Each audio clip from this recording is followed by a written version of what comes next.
जय बजरंगी।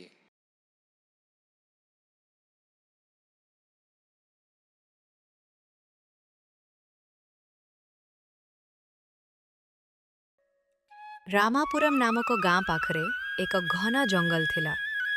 से जंगल रे एक शियार रहुथिला। से शियार को औषधीय चिकित्सा जଣା थिला। निज आखपाखर साथी प्राणी मानंकु निजर जଣା औषधीय चिकित्सा द्वारा चिकित्सा करी सेमानंकु सुस्थ करुथिला। आखपाखरे काहाकु असुस्थता हेले हरिण शियार को जणाई थाए। शियाल मित्र नदी कूलरे रहुथवा सिंह राजांक पत्नी शिवंगींक पेट ठीक नाही किछि खाइबाको होनाई ठीक खाइबाको होनाई दिनकु 3 थर शिकार करी खाइले सेई बोली समस्या आसे। 3 दिन रे एक थर मात्र खाइबाकु कुह। एथिपाई औषधीय गछर दरकार नाही कमी जीव। ठीक अछि आम सांग छागबाणीक दांतरे जंत्रणा होछि मित्र। एथर चरिबाकु गले सीताफल पत्र अधिक खाइबाकु कुह। दांत समस्या संपूर्ण कमी जीव। हरिणर साहाଯ୍ୟରେ निज आखपाखर लोकमानंकु निज चिकित्सा द्वारा साहाଯ୍य करुथिला। एहिपरि किछि समय बितिबा परे हरिण निज शियार मित्रकु एही भरी कहुछि। मित्र गतकाली मु मनोरंजन पाई नदी पाखकु गली तो दुईटी पकाखु गली तो दुईटी पक्षी एइभଳି भाबुथिले जे एठारे शियालर चिकित्सा जोगु समस्ते सुखरे अछंती किंतु नदीर अन्य पारिरे एइभଳି वैद्य नथिबारु बहुत असुविधा होछि। किछि दिन धरी मु मध्य सेई कथा विषय रे भाबुछि मित्र। नदीर अन्य पारिकु जिबाकु हेले आकाश मार्ग ही एकमात्र रास्ता। काली मु काउकु साहाଯ୍य करिबाकु कहिबी।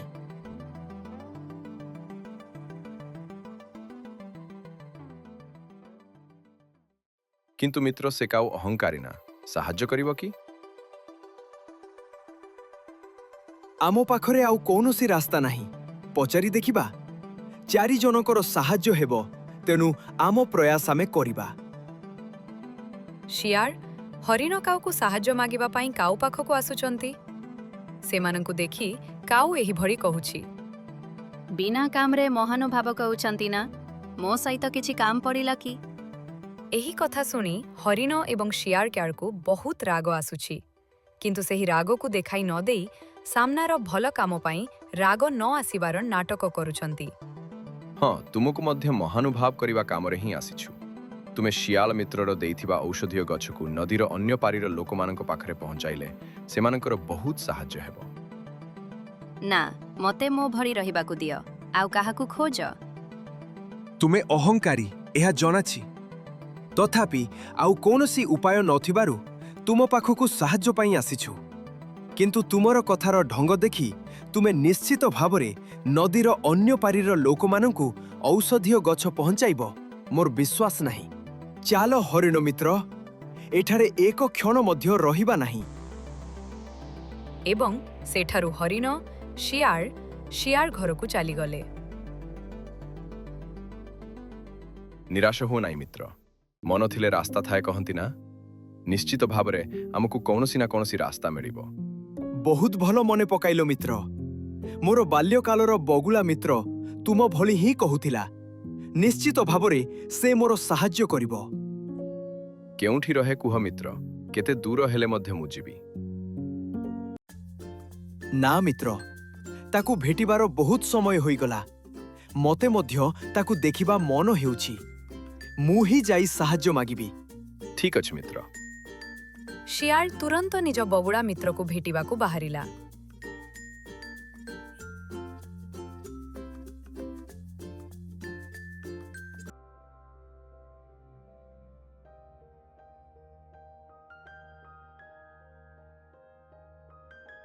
निज बगुड़ा मित्रकु भेटिला।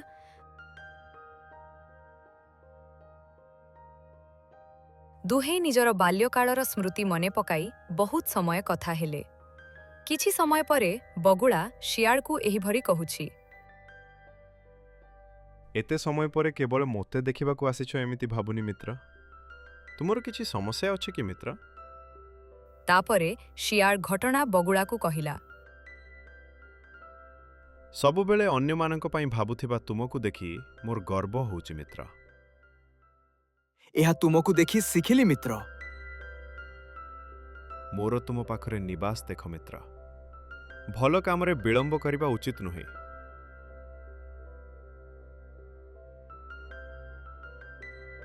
ସେଠାରୁ ବାହାରିଲେ।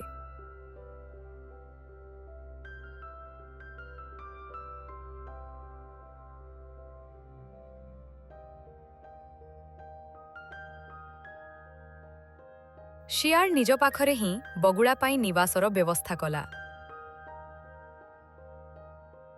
ଶିଆଲ ମିତ୍ର, ମୁଁ ନଦୀର ଅନ୍ୟ ପାରିକୁ ଯାଇ ସେଠାକାର ସମସ୍ୟା ଜାଣି ତୁମକୁ କହିବି।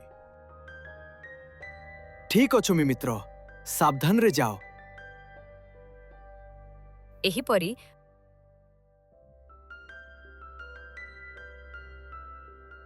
ବଗୁଳା ନଦୀର ଅନ୍ୟ ପାରିର ସମସ୍ୟା ଜାଣି ଶିଆଳକୁ କହୁଥିଲା। ଶିଆଳ ସେଗୁଡ଼ିକ ଅନୁସାରେ ଔଷଧୀୟ ଗଛ ଦେଉଥିଲା। ସେହି ଔଷଧୀୟ ଗଛଗୁଡ଼ିକ ବଗୁଳା ସମସ୍ୟାରେ ପୀଡ଼ିତ ଲୋକମାନଙ୍କୁ ନେଇ ଦେଉଥିଲା। ନିଜର ଭଲତା ଦ୍ୱାରା ଆଖପାଖରେ ବଗୁଳା କମ୍ ସମୟରେ ହିଁ ବହୁତ ଭଲ ନାମ କରିଲା। କିନ୍ତୁ ଏହା କାହାକୁ ମୋଟେ ପସନ୍ଦ ହେଲା ନାହିଁ। ଦିନକୁ ଥରେ ତ କେହି ନା କେହି ବଗୁଳାର ପ୍ରଶଂସା କରୁଥିଲେ। ଏହା ଶୁଣି କାଉ ଈର୍ଷାରେ ଜଳୁଥିଲା। ଏହି ବଗୁଳା ମୋ ପାଖରେ ରହିଲେ ଈର୍ଷାରେ ସଡ଼ି ମୁଁ ହିଁ ଶେଷ ହୋଇଯିବି। ଏହାକୁ କୌଣସି ପ୍ରକାରେ ଏଠାରୁ ଘଉଡ଼ାଇବାକୁ ହେବ। ଏବଂ ପାଖରେ ଥିବା ମହୁମାଛିମାନଙ୍କ ଘର ଉପରେ ଲାଠି ଫିଙ୍ଗିଦେଲା। ସେଇ ମହୁମାଛି ଝୁଣ୍ଡର ନେତ୍ରୀ କ୍ରୋଧରେ ପାଖରେ ବରେ ବସିଥିବା କାଉକୁ ଦେଖି କାଉ ପାଖକୁ ଯାଇ ଏହିଭଳି ପଚାରୁଛି। ଆମ ଘର ଉପରେ ଲାଠି ଫିଙ୍ଗିଲ ତମେ? ନା ନା, ମୁଁ ଏମିତି କାହିଁକି କରିବି? ସେ ବଗୁଳା ତୁମ ଘର ଉପରେ ଲାଠି ଫିଙ୍ଗିଲା। ତୁମେ ସତ କହୁଛ? ତମେ କହିଥିବା କଥା ମିଛ ବୋଲି ଜଣା ପଡ଼ିଲେ ଆମ ବିଷୟରେ ତମେ ଜାଣିଛ ନା? ମୁଁ କାହିଁକି ମିଛ କହିବି? ମୁଁ କେବେରୁ ଏଠାରେ ରହୁଛି। ତୁମେ ଜାଣିନାହ ନା? ସେ ବଗୁଳା ହିଁ ହାଲରେ ନୂଆ ଏଠାକୁ ଆସିଛି। ଏହା ପୂର୍ବରୁ କେବେ ଏମିତି ହୋଇଥିଲା କି? ସେ ବଗୁଳା ହିଁ କଲା। ମୋ ଉପରେ ବିଶ୍ୱାସ କର। କାଉର କଥା ବିଶ୍ୱାସ କରି ମହୁମାଛିମାନେ ବଗୁଳା ଉପରେ ଆକ୍ରମଣ କଲେ। ବେଚାରା ବଗୁଳା ମହୁମାଛିମାନଙ୍କ ଆକ୍ରମଣରେ ଆହତ ହେଲା। ଶିଆଳ ମହୁମାଛି ନେତ୍ରୀଙ୍କୁ ଭେଟିଲା। ତାଙ୍କ ସହିତ ଏହିଭଳି କହୁଛି। ସେମାନଙ୍କ କଥା ମୁଁ ଦେଖିବି। ପ୍ରଥମେ ଏହି ଔଷଧୀୟ ଗଛ ଆମ ମିତ୍ର ବଗୁଳାକୁ ନେଇଯାଇ ଦିଅ। ଶିଆଳ ମହୁମାଛି ନେତ୍ରୀଙ୍କୁ ଭେଟିଲା। ତାଙ୍କ ସହିତ ଏହିଭଳି କହୁଛି। କେତେ ସାହସ ଅଛି ଯେ ମୋ ମିତ୍ର ବଗୁଳା ଉପରେ ଆକ୍ରମଣ କରିବ? ଗୋଟିଏ ଔଷଧୀୟ ଗଛରେ ତୁମ ସମସ୍ତଙ୍କୁ ଏଠାରୁ ନଷ୍ଟ କରିଦେବି। ତମର ମିତ୍ର ହିଁ ଆମ ଘର ଉପରେ ଆକ୍ରମଣ କଲା। ତୁମେ ଦେଖିଲ? ନା, ସେ କାଉ ଦେଖିଲା। ସେ କାଉ ହିଁ ମୋତେ କହିଲା। ତାପରେ ଶିଆଳକୁ ସବୁ ବୁଝା ପଡ଼ିଲା। କେହି କିଛି କହିଲେ ବିଶ୍ୱାସ କରିଯାଉଛ? ଆସନରେ ମୋ ମିତ୍ର କେମିତି ତୁମେ ଜାଣିଛ? ଏବଂ ଶିଆଳ ନିଜ ମିତ୍ର ବଗୁଳା କେମିତି ସେ ବିଷୟରେ କହିଲା, ସବୁ କହିଲା।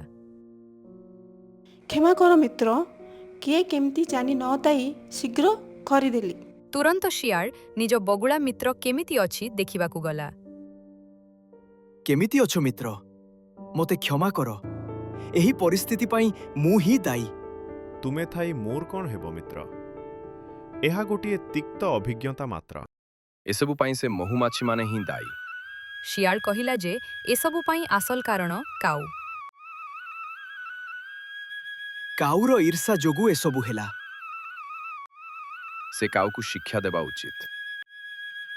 ସେ କାଉର କଥା ମହୁମାଛିମାନେ ହିଁ ଦେଖିବେ। ନିଜ ଯୋଗୁଁ ଭଲ ବଗୁଳା ସହିତ ଅନ୍ୟାୟ ହୋଇଛି ବୋଲି କ୍ରୋଧରେ ମହୁମାଛିମାନେ ସେ କାଉକୁ ସେଠାରୁ ଘଉଡ଼ାଇ ଦେଲେ।